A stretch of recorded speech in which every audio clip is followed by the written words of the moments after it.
Marking the 77th Armed Forces Day on Wednesday, President Lee stressed restoring military trust damaged by the December martial law order and pledged to build a strong military force to safeguard the peace and prosperity of the South Korean people.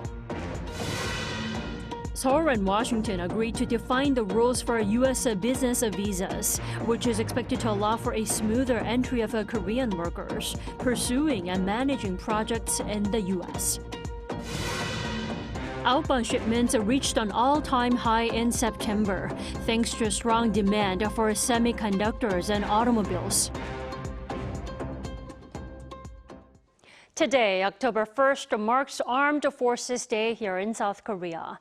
President Lee attended a ceremony this morning to commemorate the occasion, where he vowed for a strong, self-reliant military for his country.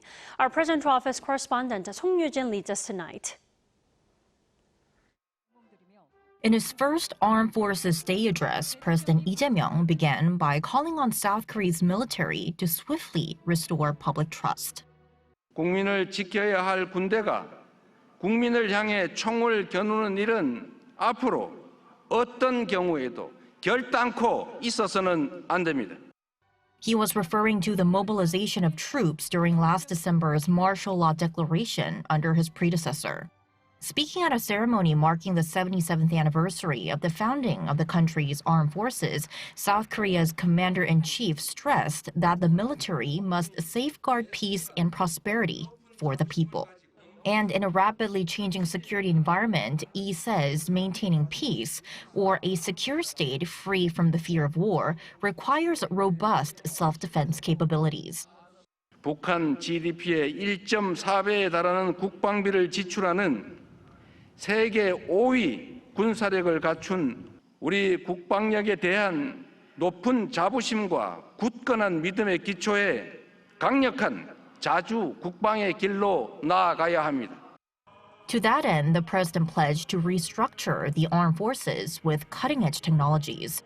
Citing forecasts that future battlefields will be unmanned, Lee highlighted South Korea's increased defense budget for next year, saying it will focus on investing in artificial intelligence, drones, and robots.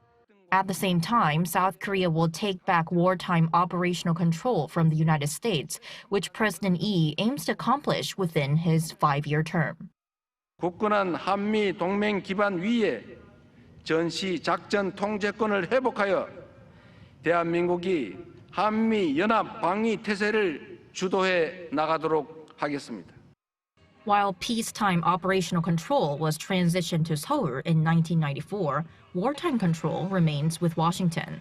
The president also promised to improve the service conditions and compensation for military personnel, the backbone of the military, to boost morale. Another notable aspect of the president's speech was the absence of any direct mention of North Korea's regime or its nuclear weapons. While his spokesperson explained that the address was meant to focus on self-reliant defense, this seems consistent with the administration's ongoing push to resume dialogue with Pyongyang. Song Jin, Arirang News. And now, what's notable about this year's edition of Armed Forces Day is that the event itself was very much scaled down compared to previous ones. For more, we invite our defense correspondent into the studio. Welcome, Bo-kyung. Thank you for having me, Tamin. So, Bo-kyung, let's start with the overview of the event. Where did it take place, and what kind of events and performances were showcased? Right. So, first of all, this was the very first Armed Forces Day celebration under Lee Jae-myung administration, marking the 77th anniversary of the founding of South Korea's armed forces. This year's event took place at the military headquarters at Gyeryongdae, Chungcheongnam province. Under the theme, An Advanced Armed Forces Together with the People, fewer than 1,000 service members participated in the ceremony, along with a display of about 100 pieces of equipment. President Lee entered the reviewing stand with 7 people's representatives and exemplary service members, and he awarded medals and citations to personnel and units after the military review.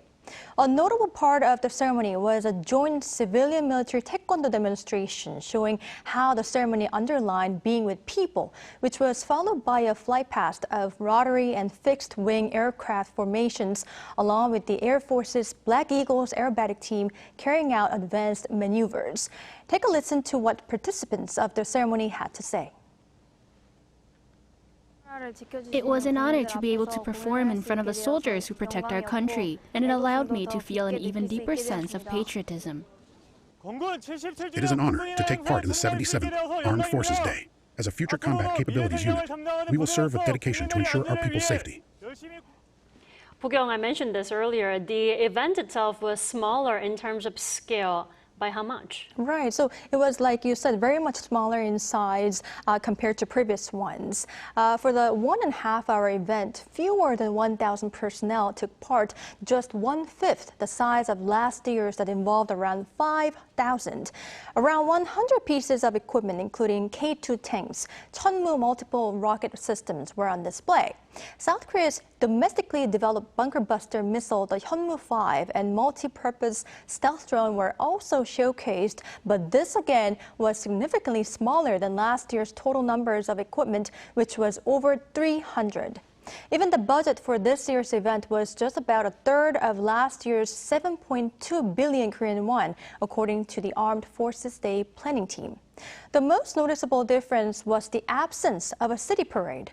Under the Yoon administration, a parade was held in central Seoul for 2 consecutive years in 2023 and 2024, and the day was even designated as a temporary public holiday last year.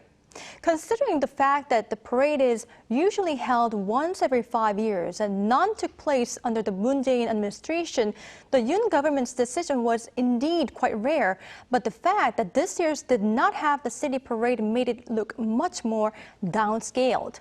One expert said, however, that this was natural, given it was the first Armed Forces Day ceremony following former ousted President Yoon Suk-yeol's botched imposition of martial law, and that despite the smaller scale, the president's message was quite strong and clear.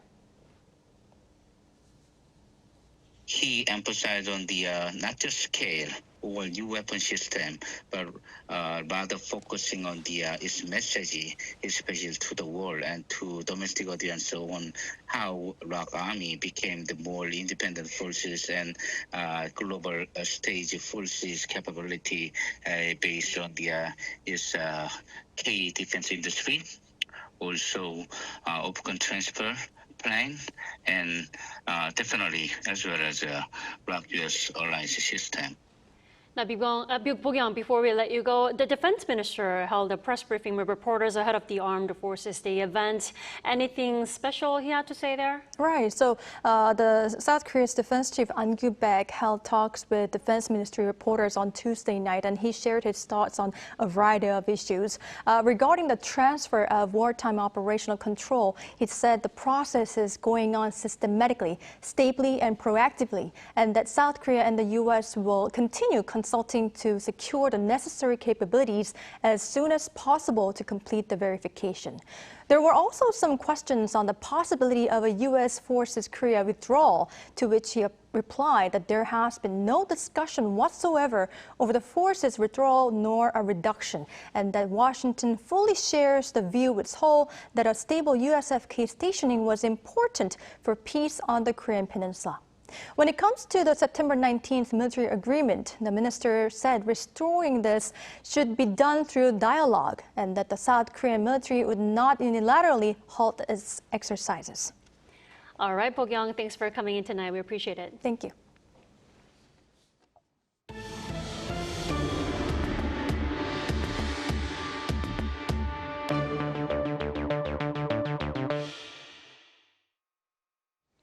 Seoul and Washington launched a bilateral working group on business visas and visits, taking the first step to ensure Korean workers involved in major U.S. investment projects can enter without disruption. Our foreign affairs correspondent Oh Seung reports.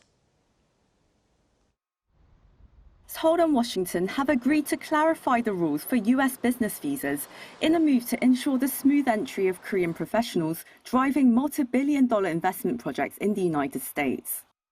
The two governments launched their first bilateral visa working group in Washington, D.C. on Tuesday local time, responding to the visa bottlenecks that led to the week-long detention of more than 300 Koreans connected to a Hyundai LG battery plant in Georgia last month.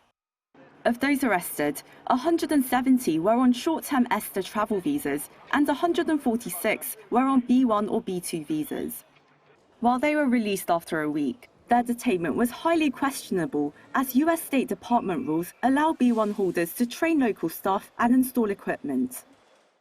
At the working group's first meeting, the two sides confirmed that B1 visa holders are permitted to install, service and repair imported equipment. The US also reaffirmed that ESTA travellers are allowed to perform the same activities as B1 holders. To remove ambiguity, both governments will soon release a joint fact sheet outlining the scope of permissible tasks. The two sides further agreed to install a Korean investor desk inside the US Embassy in Seoul to serve as an access point for Korean companies investing in the US and help resolve visa issues quickly. Direct contact points will also be established between Korean consulates and US immigration agencies for close coordination. Beyond these measures, South Korea raised the need for institutional improvements. Australia and Singapore, for instance, have dedicated visa tracks for the entry of skilled workers to America. Washington cited immediate legislative hurdles, but pledged to continue reviewing possible long-term improvements. US President Donald Trump, along with local officials and experts, have stressed the need to keep Korean workers on site, given their role in setting up massive high-tech factories in America. However, with US regulations murky and many skilled workers hesitant to return to the US after the mass detention in Georgia, Korean firms have raised the need for clear and reliable measures to keep America a trusted investment destination. Despite turbulence brought by the Trump administration, the broader U.S. political establishment continues to see strong ties with Korea as vital. Militarily and diplomatically, Korea remains central to America's East Asia strategy, so this should be emphasized and leveraged in consultations. Economically, Korea is a leader in key industries, like chips and batteries, is expanding major manufacturing investments in the U.S. Korea's strengths in defense, shipbuilding, and advanced technology should be maximized to secure favorable terms in U.S. visa programs and broader economic cooperation. Seoul officials say fundamental solutions are needed if Korean firms are to deliver their multi-billion-dollar commitments to the US economy. The new working group agreed to meet again at the earliest possible date to continue their consultations. Seoul, Arirang News.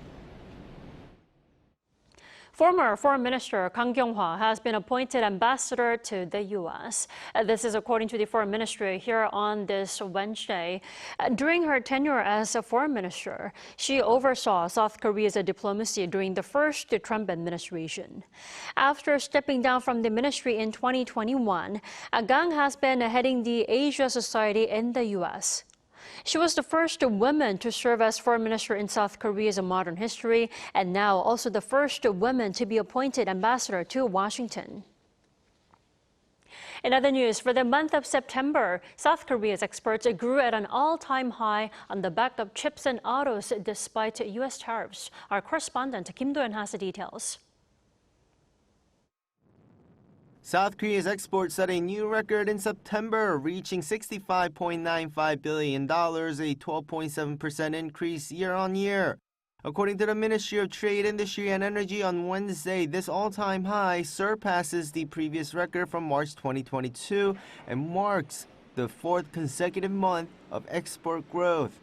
Third quarter exports also set a new record at $185.03 billion. Among the 15 major export items, 10 saw increases, including semiconductors, automobiles, and biohealth. Industries with strong technological foundations, particularly within the country's key export sectors, are successfully capitalizing on current market conditions. Specifically, in the semiconductor industry, high-value added memory chips for AI servers are recording significant growth, driven by robust demand. Semiconductor exports reached a new all-time high of $16.61 billion, a 22% increase on year, driven by demand for high-value memory products for AI. Automobile exports recorded their best September ever at $6.4 billion, up 16.8% on year, with growth in all vehicle types. Biohealth, ships, and general machinery also saw significant growth. On the other hand, petrochemical and steel exports declined by 2.8% and 4.2% respectively due to lower global unit prices. As for regions, all but U.S. exports saw increases. While exports to the U.S. decreased by 1.4% due to imposed tariffs, shipments to China increased by 0.5%, returning to growth for the first time in 4 months. Exports to the EU reached an all-time high of $7.16 billion, a 19.3% increase, and exports to ASEAN hit a September record of $11.06 billion, up 17.8%. The government says this is a trend that is likely to continue and it won't miss the opportunity. While the favourable export performance in September was partly due to an increase of 4 working days, we believe it is crucial not to overlook the underlying structural changes and trends. It is anticipated that this trend could continue through the end of the year. After this, a trade surplus of $9.56 billion is the largest in 7 years. The cumulative trade surplus for the first 9 months of the year stands at $50.47 billion. Kim Do-yeon, Arirang News. President Lee Jae-myung met with OpenAI CEO Sam Altman at the Yongsan Presidential Office on Wednesday evening to discuss ways to strengthen cooperation in artificial intelligence. According to Chief of Policy Kim Yong-bum, President Lee described Altman's signing of letters of intent with Samsung and SK Hynix earlier in the day for the supply of high-bandwidth memory chips as a partnership of mutual growth that will drive the global AI market forward. Altman praised South Korea's world-class industrial base, calling it essential to AI development.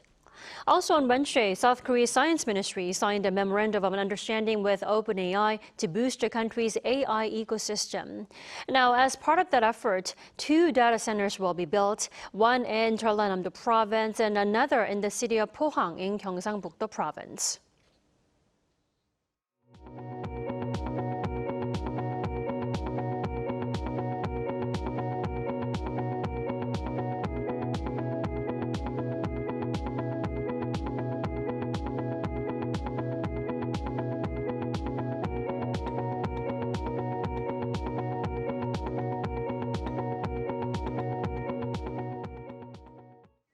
In the U.S., the first governmental shutdown of President Trump's second term is taking place after the Senate failed to pass a budget bill. Our Park Kwon-woo has more.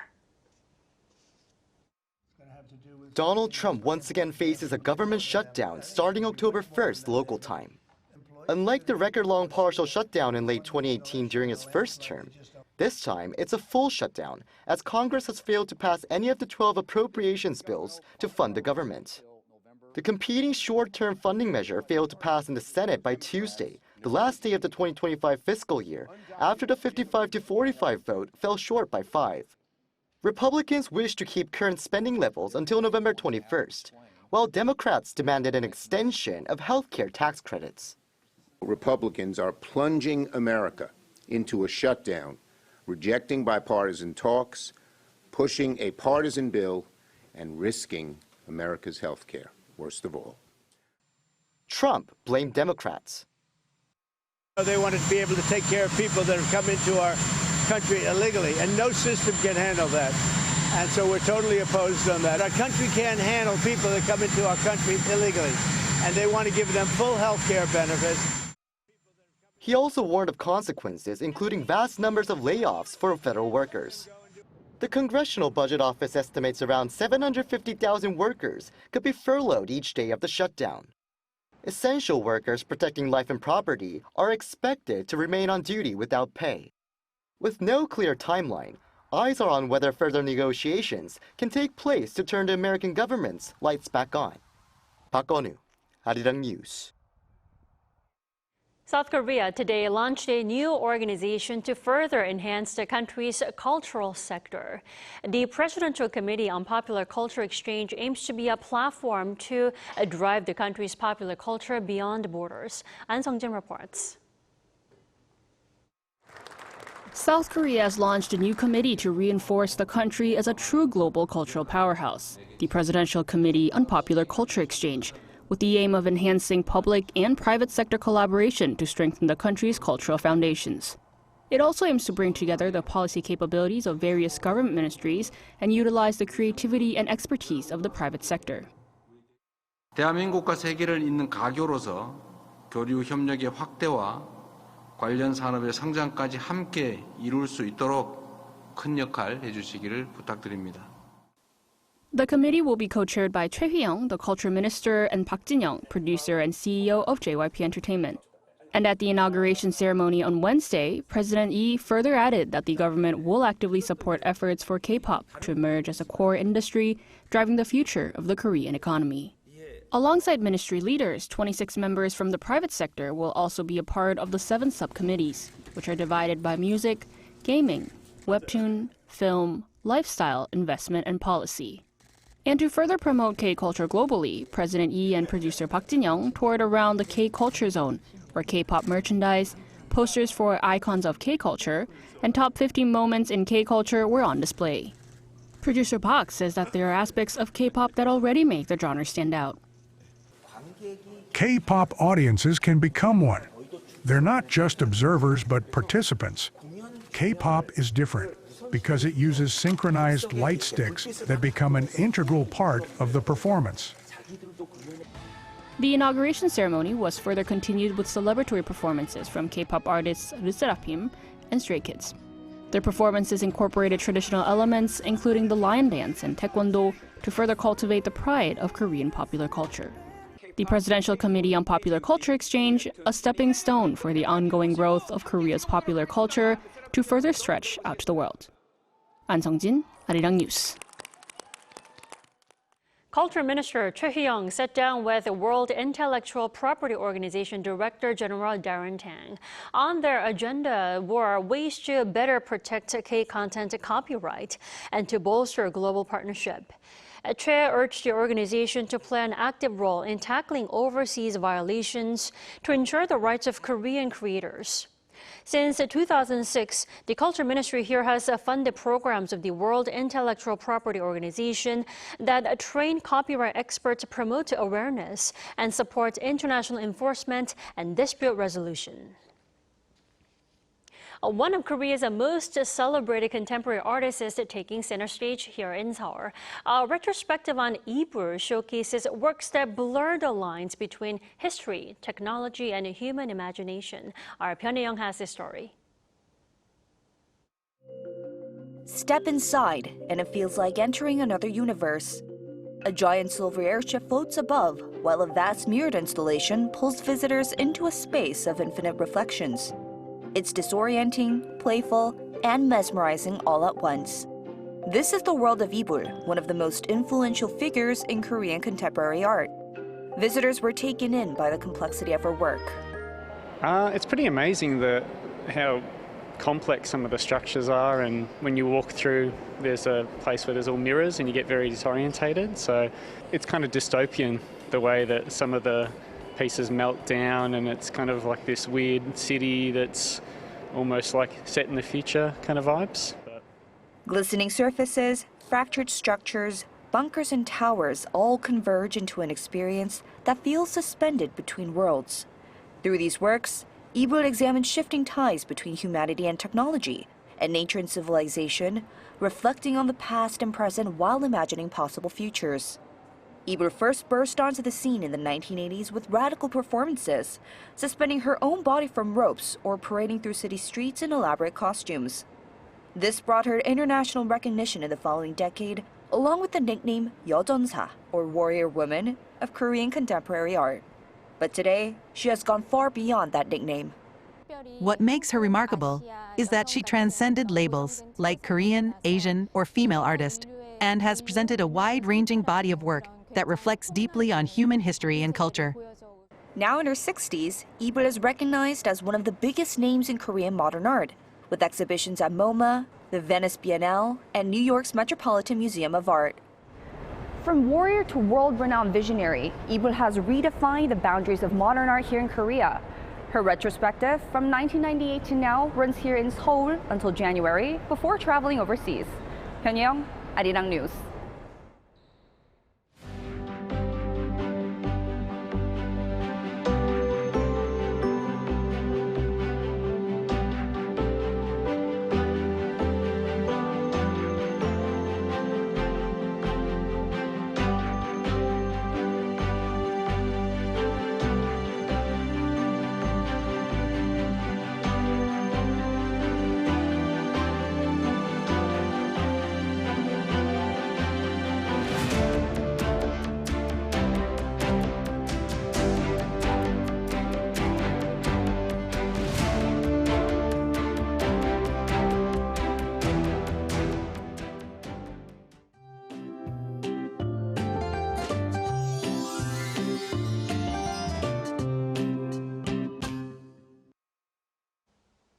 The daily temperature difference had widened again today, the first day of October.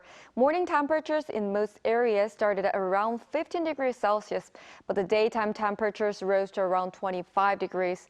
Please take good care of your health during these huge temperature swings.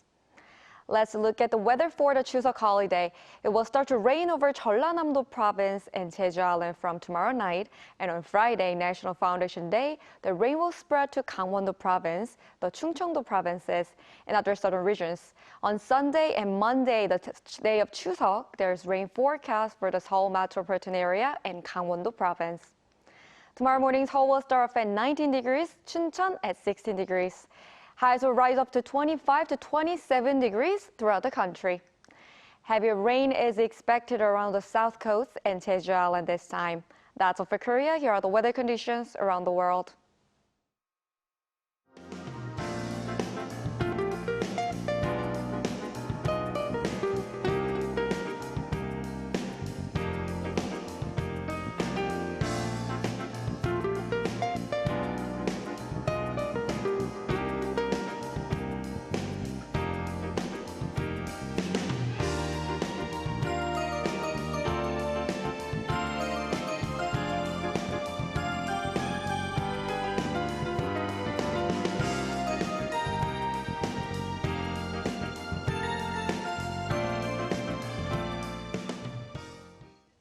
That is all we have for tonight. I'm Kim Dami. From all of us here at Arirang, thanks for watching and good night.